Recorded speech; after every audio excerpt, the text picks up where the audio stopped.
So today is an open-ended example base. So if you're watching this on YouTube, you might not get the full effect of this. If you're watching in chat, make sure you're interacting. I'll be reading chat throughout as I do this. And I want to give examples. I have some prepared.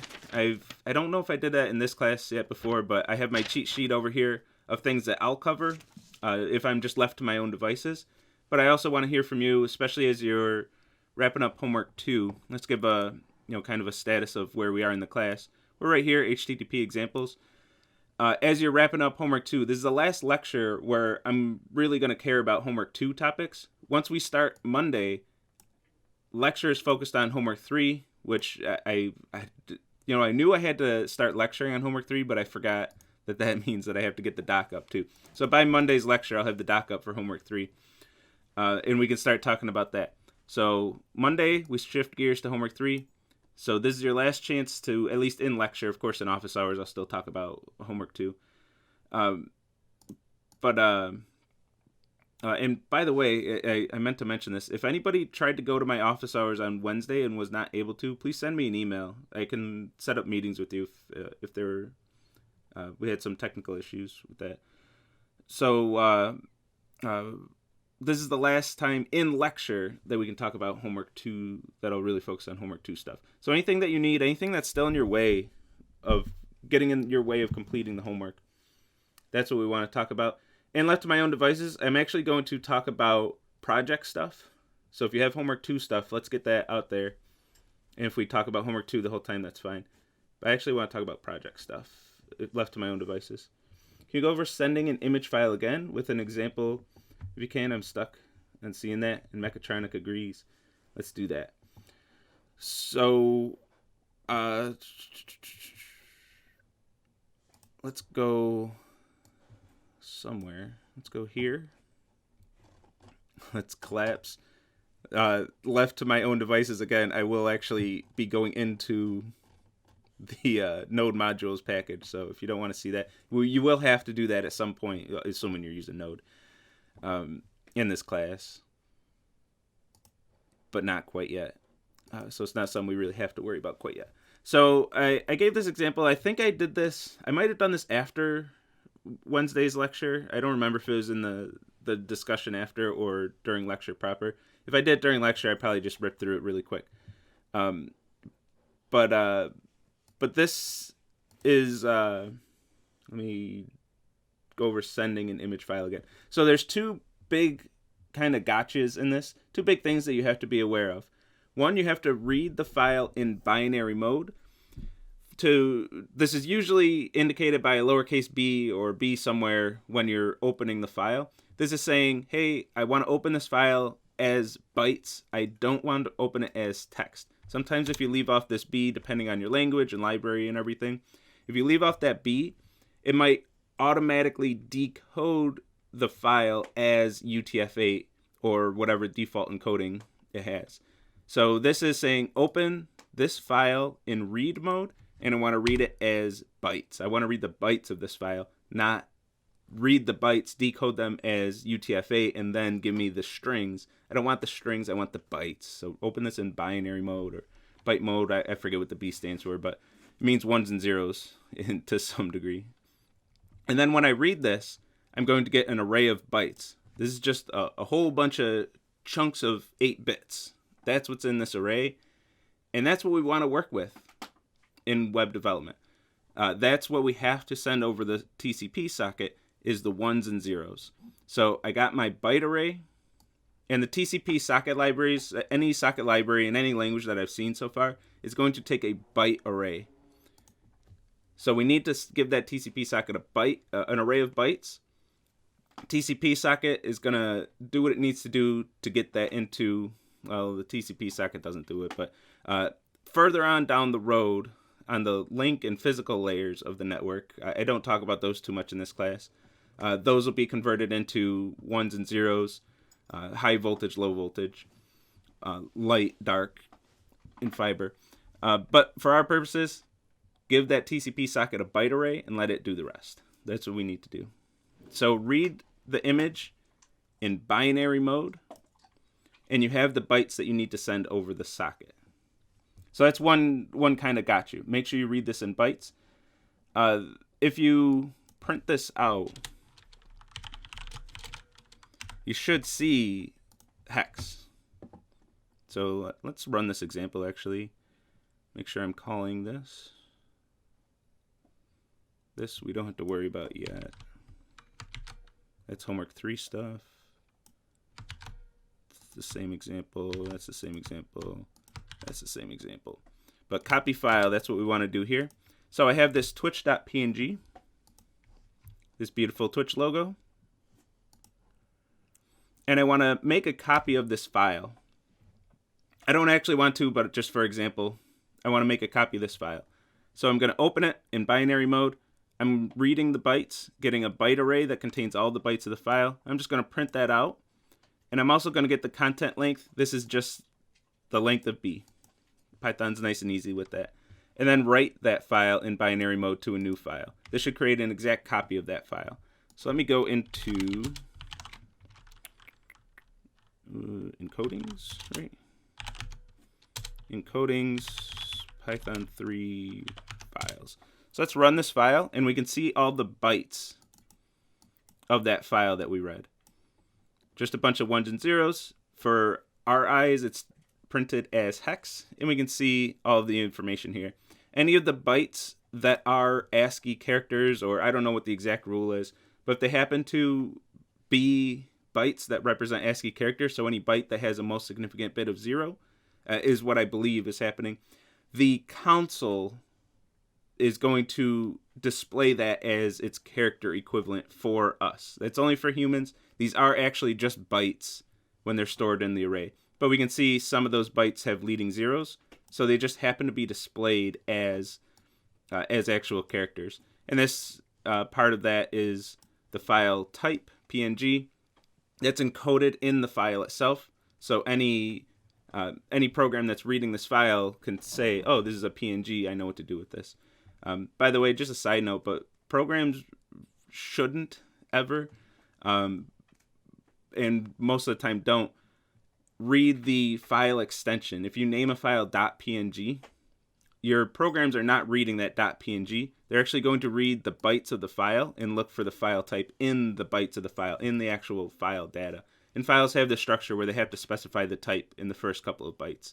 So what type of file is this?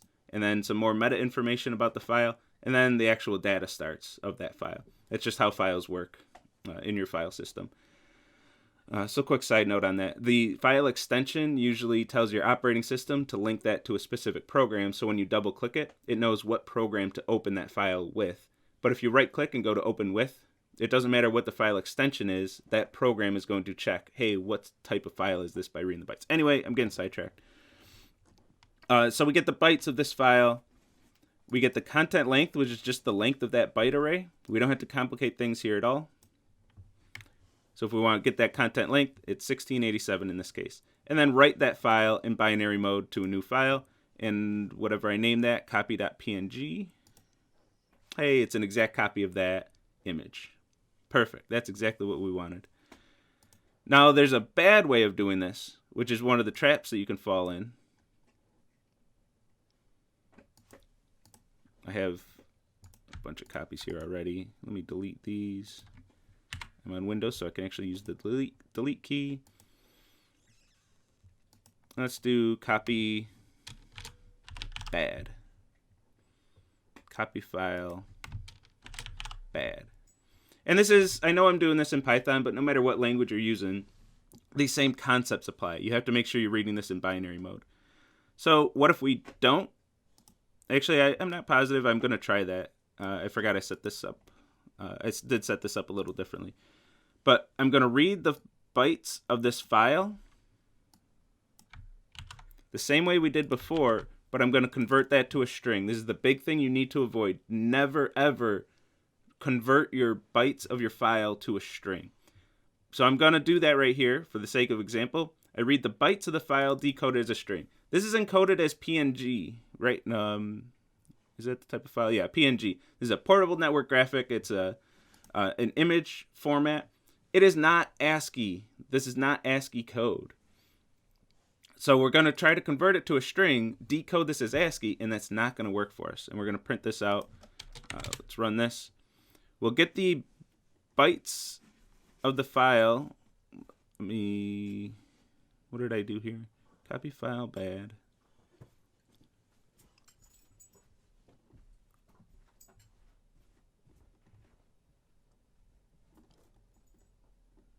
I should have looked a lot worse than that. But anyway, I go to my copy bad. It's not going to be able to decode this image. The printout should have looked a lot worse than that. It's not going to be able to print out this image because I convert it to a string, and then I tried encoding that string, which isn't going to work. I'm a little curious now. If I get rid of this encode,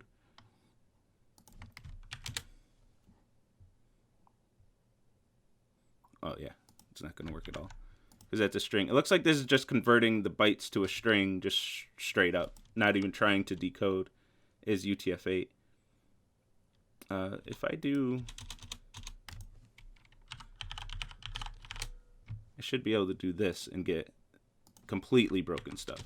Like that still breaks, but this should be completely broken. Yeah, that's why I did it that way. This is completely broken.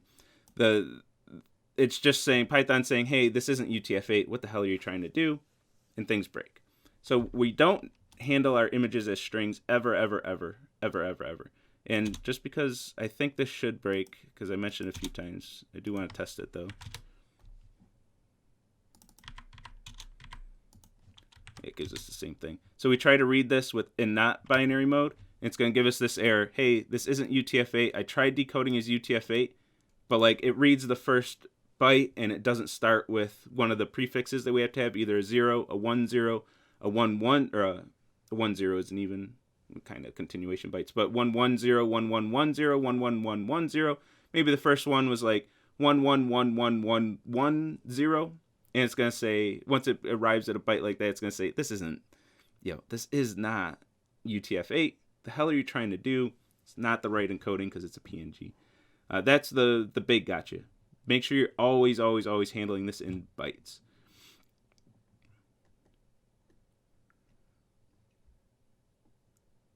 Yeah, so Jory, you wouldn't write a new file. I'm doing this just for the sake of example, because as we go throughout the course, I'll be careful to not just give away all the answers. You still have to read the file, but what you do after that is going to be sending it in your HTTP response. You wouldn't do this part. I'm just showing you that part so I can go over here, click on this, and show you that the image is broken, that we have encoding errors when we do that. That's the only reason I'm creating a copy of the file, is just for the sake of example to show you that that file is broken. So we do this. This is the only way we can even get this really working. And then to get this running without error, and then the file is broken. Yeah, exactly.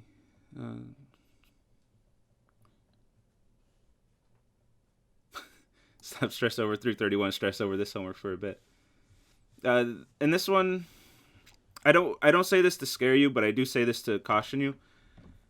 Homework 3 is where things get real in this course. If you're struggling with homework 2, if homework 2 is really giving you a hard time, manage your time accordingly for homework 3. Homework 3 is the one that's going to get you. The one that's really going to challenge you, that's really going to get you thinking. And that's where a lot of the class started struggling last year, if they weren't struggling already. So just to forewarn you, just don't panic, don't get scared, but just know that there's some stuff coming up. Homeworks 1 and 2 are kind of to ease you into this whole idea of servers and HTTP and TCP, Docker. Homework 3 is where I'm like, okay, you know what HTTP is now. Now let's start really using it. And specifically, we'll talk about post requests. When you get a post request, how do you handle that? Do we need to read the HTML file as text to add the image for Objective 4? For Objective 4, you're only sending HTML. So Objective 3, you're doing the images. And then Objective 4, you're going to send HTML that links to those images. but those images will be requested as separate images. So you can handle all that HTML as text, and to do your find and replace for your HTML templates, you probably should handle that as text. It'd be easier than handling everything in binary.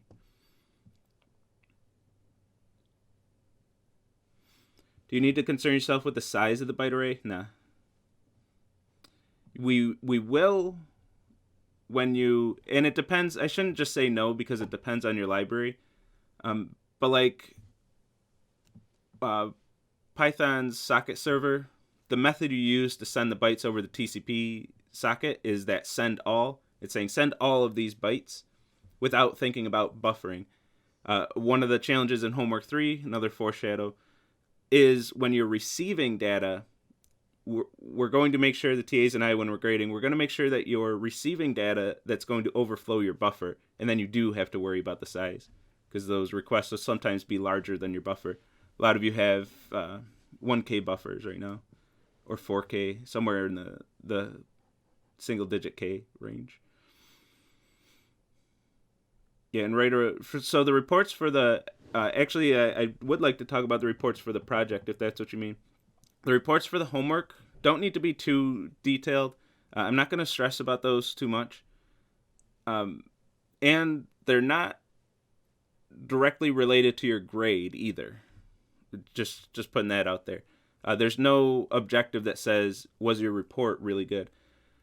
When we'll use the report is during grading when something breaks and you're not getting full credit already for that question. We're going to open up your report to try to help us navigate your code. So especially if you're doing some really tricky things, or there's something that you don't think we'll understand at a glance just by looking through your code, put that in the report to help us out so we can find that partial credit for you.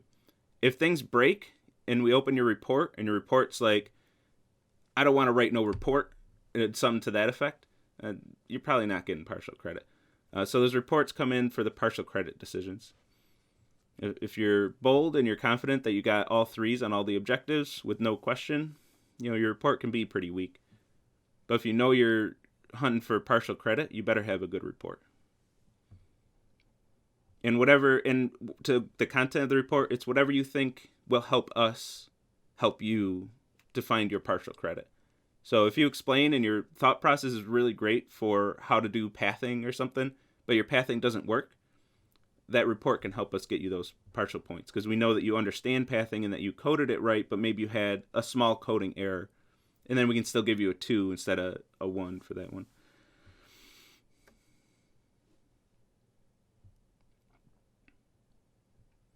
Yeah, I didn't coordinate with 331. Are a lot of y'all taking 331? I mean, I'm not changing the schedule at this point anyway, but most of us are. I don't know about most.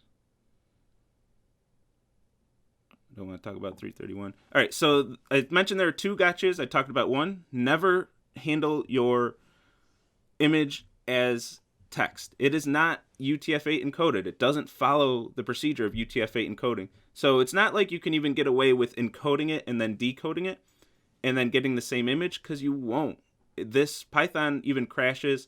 I believe Node and Java, if I'm not mistaken, I might be just making that up, will try to encode and decode. And if you've ever seen text that has just a whole bunch of rectangles and just looks completely broken, like Python just says, no, I'm not decoding this. But if you get UTF-8 decoding errors, that's where you get all those rectangles and all that just garbage looking text. It's something trying to decode UTF-8 that is not UTF-8.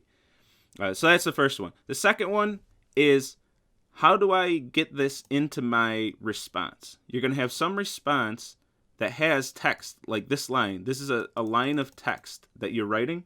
You also have the status line. You'll have the content type. At a minimum, you have those 3 things. How do you combine that string for all the headers with your binary image data? I have this byte array and I have a string, and I need to send both of them over the internet as bytes. How do I do that? So that's the big question here. That's the next big thing. So you have strings this is a string, and we have some binary data. This is a byte array. I shouldn't name a variable string. I know better than that. I know it's str in Python, but still. A string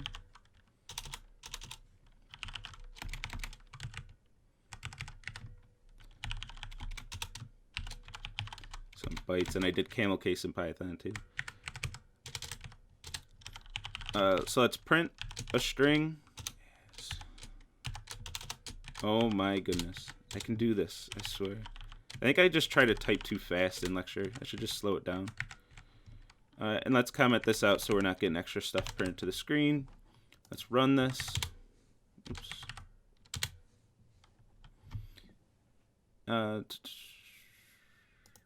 And let's get one of our non-ASCII characters just so we can see, because like I was saying before, that was the console is going to print those bytes for us. But this should, if I understand the world,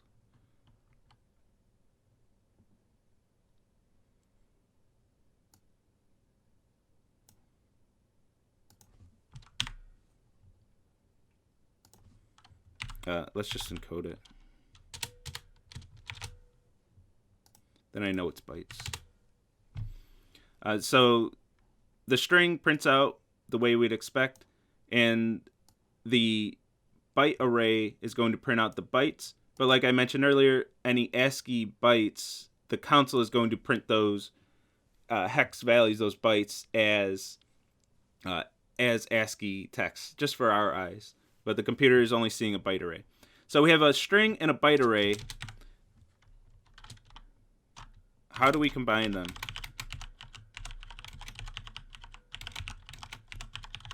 Where in your, for your purposes, this will be your image file, the bytes of your image file, and this will be your status line and your HTTP headers.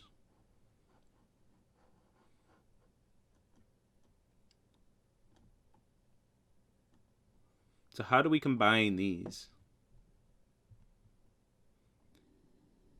And the difficulty, are you comparing the difficulty of 331 in this class? I'd say that's tough to compare. They're definitely different types of difficulty.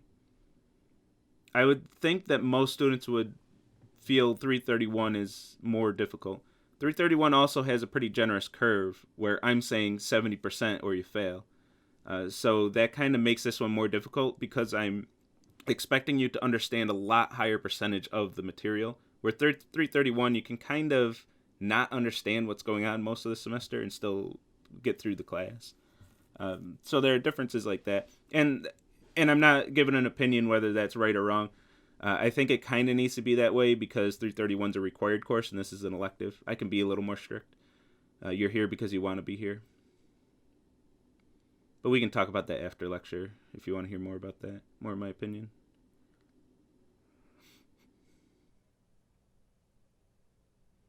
Yeah, right, LOL. I don't know if I think 331, it's just a different kind of difficulty, though. So I think it feels harder than a lot of 400 classes. But in general, I agree with that. That 400 levels seem easier because you're just so much more experienced by the time you get there.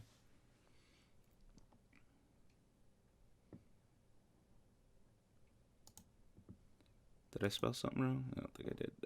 So how do we combine these? This is something that's easy to mess up. It's easy to just not think about. But we need to never, ever... So this is the big gotcha. This is what some of you will end up doing. A string plus some bytes dot decode. You might do that. More likely, I would guess that you're going to do this.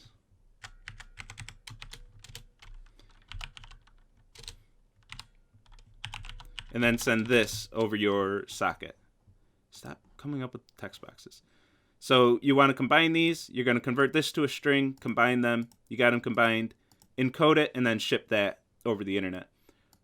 But guess what happened when you encoded this, like this works obviously in this example. Maybe not so obviously. This works in this example, but once some bytes is your image, this completely breaks because you have your bytes of your image and you're converting it to a string. It's not ASCII encoded.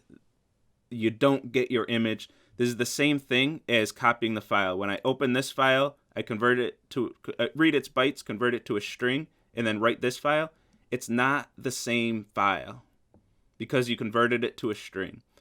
This is the same thing here. If you're converting your bytes of your image to a string to concatenate with your headers and then sending that encoded over the internet, guess what your users get? This. This is what your user gets in the website. They get a broken image link. Nothing works. You cannot convert your bytes of your image or any non-UTF-8 encoded information. You can never convert that to a string. So how do we do this? We never do this. But you can just encode the headers first. You're going to encode the headers anyway. You're going to encode the headers anyway before you send. They have to be converted to bytes before you send them over the internet. So convert them to bytes and then combine these two byte arrays, which Python's nice to us, and I believe it is just plus. This works, right?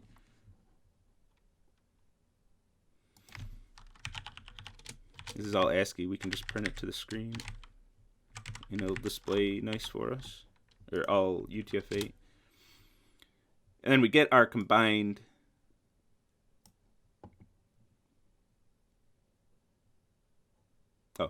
yeah, I printed them in this order.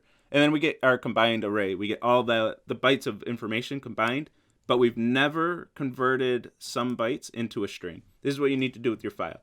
So when you're reading the file, read it in binary mode.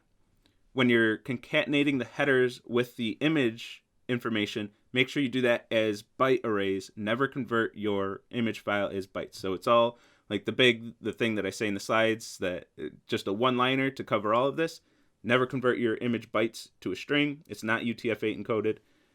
But those are the two ways where it's easy to not use UTF-8 encoding and break your stuff. Any other homework 2 questions? That's all I got to say about files. I probably went on too long about that even. But hopefully nobody makes that mistake now. Those are easy mistakes to make. They're all implied by talking about encodings and bytes and stuff. But they're easy mistakes to make when you go to finally start coding your stuff. 70% or you fail. I mean, that's in the syllabus. 70% or fail. I mean, I've never said it that harsh, and I don't mean it to be that harsh. But we have a... Oh, like this. I still didn't fix that, did I? That's when you get a UTF-8 encoding error. This character couldn't be decoded, which I don't even think is supposed to be there. I think I did that as a test or something. Maybe I'll just pretend I did it to show show an encoding error. I scrolled right past what I wanted. Yeah, less than 70 to pass. But I'm at the same time, I'm fairly generous I think quite generous, in the mapping of your objective grades to percentage grades, where even if you get a 1 on a question, that's a 60, a 2 is an 80, and then a 3 is 100. It's only if you get a 0 on something that's really hurting you.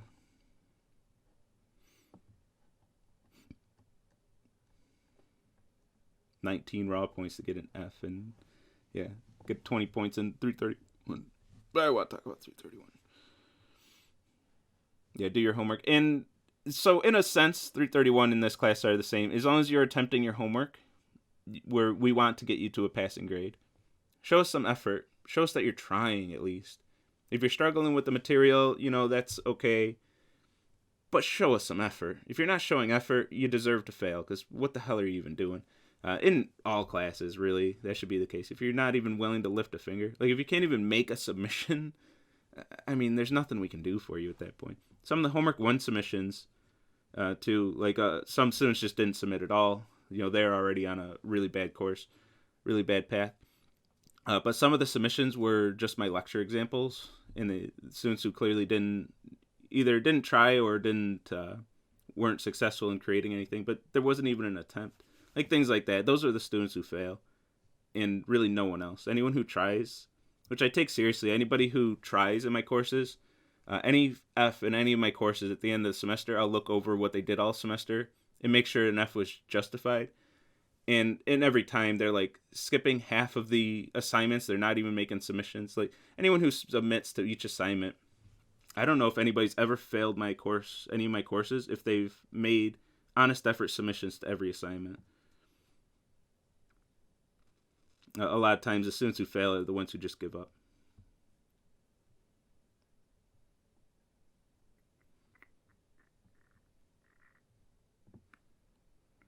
All right. No more homework 2 questions. Was that I only got 1 question on this? I'm fine going doing my own thing.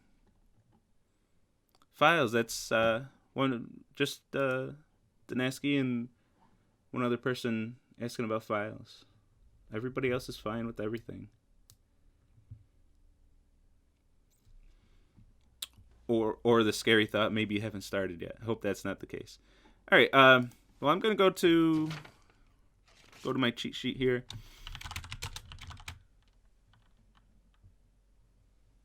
No questions yet. Just got it multi-threading. Nice. Done with the homework. Even nicer.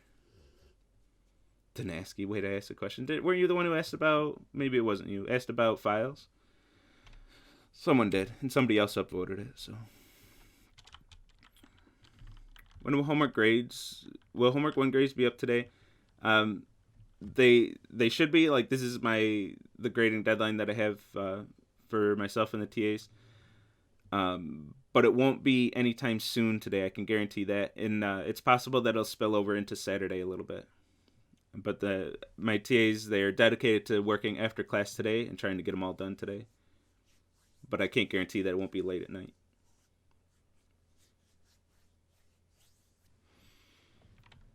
What happened to the haircut? This is the last lecture with this hair. Sunday's my haircut.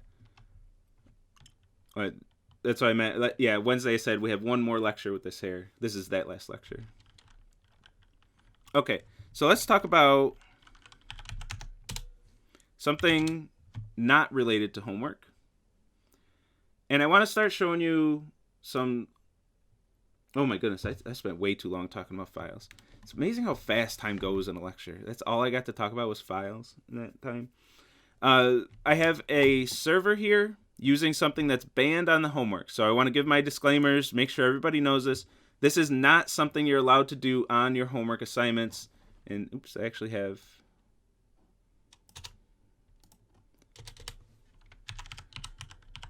I actually didn't finish creating that. And I have my cheat sheet over here, my cheat code, just to make sure that... Oh my goodness, I clicked the wrong one. Just to make sure I don't mess up syntax and we're not wasting time looking up syntax. Port, then a callback, function, no parameters, and I'm just printing to the screen. I don't need to print anything. I guess I will. Console.log. Listening. It looks like it's spelled wrong, but it is what it is. And we hope this runs, actually. There's no reason for it not to.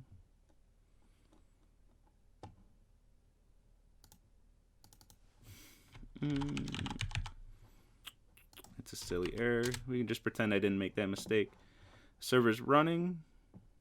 And so this is not allowed in your homeworks. This is project-specific stuff. If you're going to start using frameworks for your projects, and this is an example of using a framework that's banned. This is using Express in Node, so JavaScript. This is using Express, which is built on top of HTTP. So the HTTP library is banned. Of course, the Express library is banned. It takes HTTP and builds even more functionality on top of it. But I want to show you how to use one of these. This is, whenever there's time, I like to sprinkle these things in to help you out with your project a little and tie the lecture material over to your project and to what you'll be doing after this class too. You should never be writing a server from scratch unless you're like developing on an existing server or something. If you work for Nginx, if you work on the Nginx project or something like that,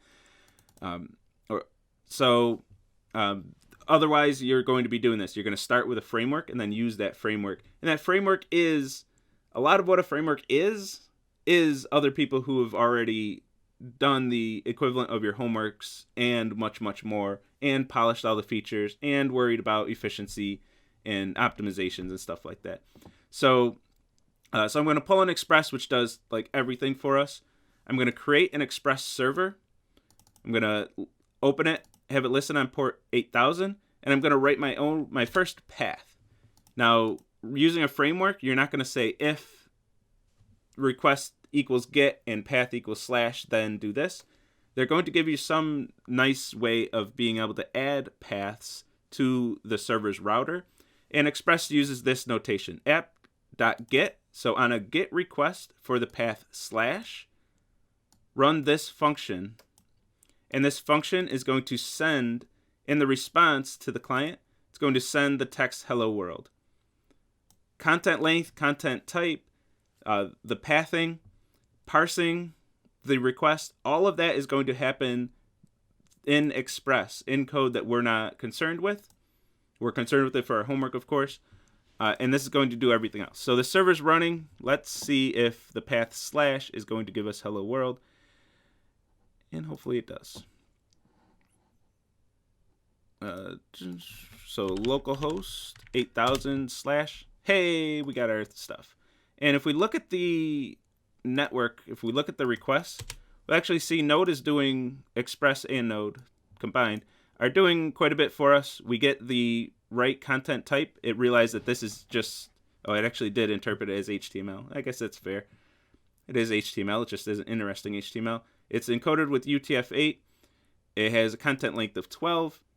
And Express puts their tag on it to say, hey, we're the ones who helped you with this. And some extra headers, some extra information. I'm not even sure what etag is, but the date is pretty self-explanatory. And connection keep alive means that the server is saying, hey, your next request, if you have another request for me, you can send over the same TCP socket connection. I'm not going to close the connection. For our purposes, I mean, you can use keep alive if you want, but for our purposes, you can close the TCP connection every time and create a new TCP, go through the handshake again, create a new TCP connection for every request. But keep alive is an efficiency thing, so you just use one TCP connection and keep reusing that for multiple HTTP requests. So that's our hello world. Let's add to it. Let me, just to make sure I'm thinking right. And let's do homework 1 using a framework. So I have a few. Actually, let me just change this. Hello. I have objective 1. Get, if somebody requests the path hi. Let me cut and paste this just so I'm not typing request response. If you look at the docs in most frameworks, instead of spelling out request and response, it'll be REQ, RES. It's just shorthand they like to use. I want to spell them out here just to make sure we're all on the same page of what's going on. This request and response, these are two objects defined in Express. Or actually, I think they're defined in HTTP. It doesn't matter at this point. Request and response are two objects that have all kinds of information about, you guessed it, the request and the response. So when I say response.send, I'm saying the HTTP response that I'm sending to the client, I want to send information and I want to send hello world. With this, I want to send a... Damn it, I have to cheat again already. Nope, I'm right. It just, my autocomplete isn't doing it. Redirect. My autocomplete didn't want to find redirect. Redirect 301, and then the location. This is going to give the redirect response. And I should have my semicolons here. JavaScript's pretty forgiving. But to be correct, I should have those. And let's kill this. Let's restart it. And let's go back to our site. First, we should get nothing here. We should get an error. Oh, never mind. No, Express has me covered and sent the 404 anyway. Of course, frameworks are nice. And if I send /hello, I got that path working. /hi, we get the 301 redirect. And I keep trying to look into this. If anybody knows what the hell's going on here, why there's a content length on a 301, all the documentation I checked and double checked, everything says content length is only for the length of the body, and there's no body to this response. It's a 301. There shouldn't be any body. Just has a location header. But anyway, if anybody knows, please let me know, because I can't find. I tried searching. I tried a few different search terms. Anyway, in content type too. Why? I don't know if this is saying this is what's coming up, but the content length never matches when I check. When I check it against what's coming up, the content length usually looks like it's the length of the headers themselves, which I don't know. But it did add this location for us. So this is how the browser knew where to redirect to. Location was hello, so the next request is for /hello, and we get our response here. So, using frameworks with the power of frameworks, we did objectives 1 and 2 of homework 1. You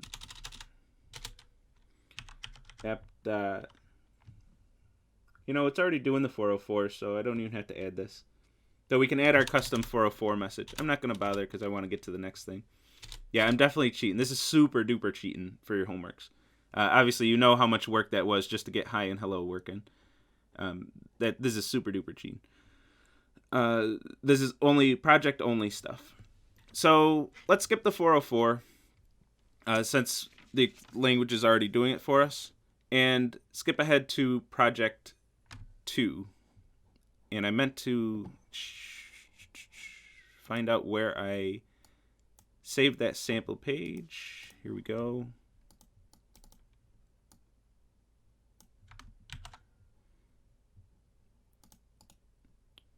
Can I just paste right in here?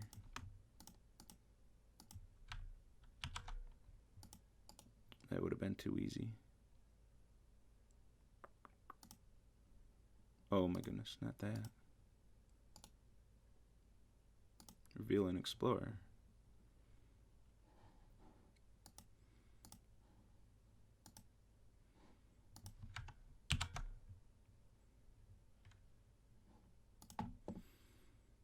And get our stuff from the homework in here. I have to rename this to image because this is the old copy of it. I don't know what all that extra stuff is, and I meant to add this in a new folder. Let me do it right here.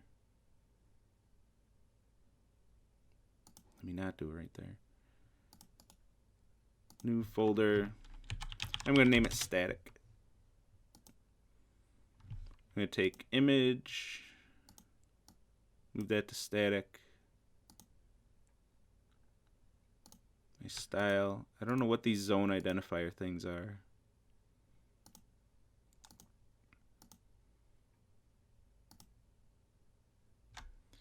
All of this goes into static. So I want to serve those files. Let's start with UTF-8. I'm going to copy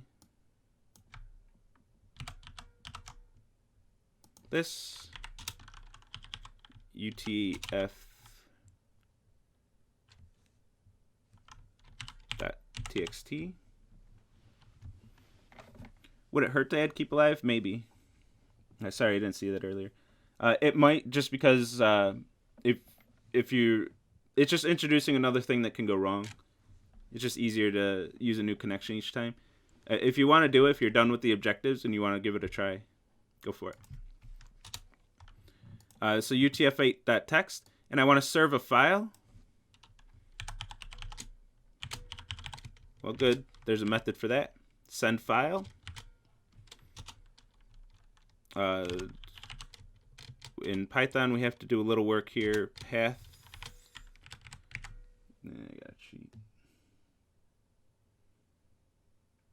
Path.join. Path.join. And it does want the full directory name. I feel like there's a way to get around that, but it's not too important right now. /static /utf.txt.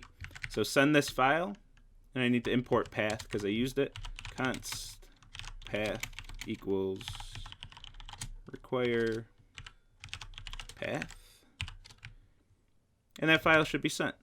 We should be done with that objective. I don't have to worry about encodings or any of that. The framework's going to do it all for me. So let's see if that works. utf.txt. Cannot get utf.txt. And we get our encoded string. Works as UTF-8. The content length is correct. It's not the length of the string. It's the number of bytes being sent. Everything's great. Imagine not using arrow functions in the console. Yeah. It's a thing I love showing students in office hours. You know, you can just hit up if that's what you're talking about. Or is there something I'm missing? So this is cool and all. But we're going to have to add a path for every single file in our static directory. Or are we? We can do app.use. My goodness, I don't have any of these memorized, do I? Express.static. And we're going to give this a directory name, which is why I created that directory. And I'm just going to tell the framework, hey, any file in this directory, serve it at its path. So, and I recommend that, and some of this I do for the homework, I do for the homework to give you ideas of how you can structure your server, because as we get along through the homework assignments, you're going to have more and more complexity, and any way you can do to keep things organized is going to help you out. And stealing ideas from existing frameworks, as long as you're not ripping off code, is always a good idea. Try to use what's some good practices that are out there. This says, hey, any file, before you hit a 404, before you say, hey, not found, whatever, if a request doesn't match any of the paths that I specified, look through this directory for a file that matches the path that was requested. So I'm going to add this one cute little beautiful line. I'm going to restart my server. I'm going to go to my browser, and I'm going to say, oh, shoot. I'm going to say I want an image kitten.jpg. And it's there. I've just done objectives 1 and 3 in one line of code by leveraging a framework that somebody else has already written, which for the purposes of this course, you're going to write how to do that stuff so you know how this stuff works. But I got the right content type. I got the right length. It read the image. It always handled it as bytes. It didn't ever convert it to a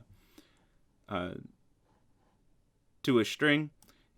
And it also detected the content type for me and realized that this was a JPEG. This is an image. And use that image name. For your purposes, you could write some code that reads the file extension, or if you don't want to get into the bytes, or just hard code it. I mean, for our purposes, that's fine too. Hard code it to the type. But it can be helpful to write some code that reads the type and realizes, oh, this is an image, so I'm going to send it as an image. This is HTML, so I have to send it as HTML. Oh, actually, I didn't finish objective 1 yet. So to do that, I'm going to add my slash. I'm going to use this send file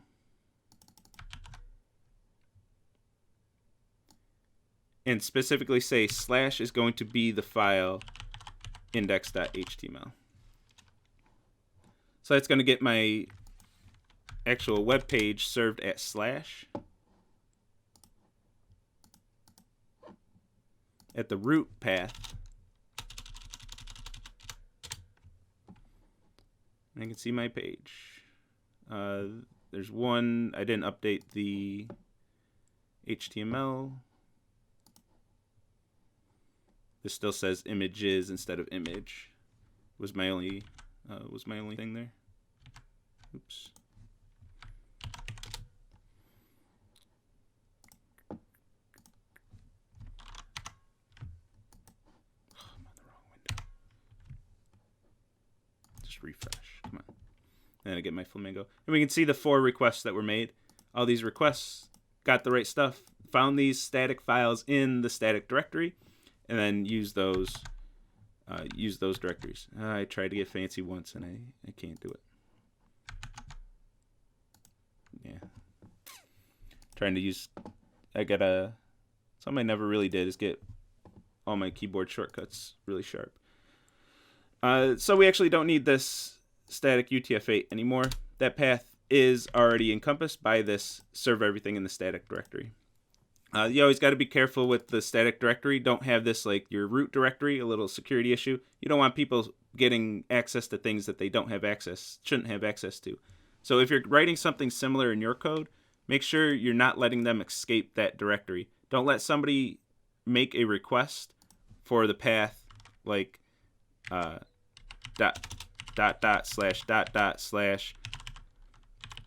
all your passwords. I mean, you shouldn't have a file with passwords, but whatever sensitive information you have on your machine, don't let them escape that directory. Oh my goodness, we're 5 minutes over. Go so fast.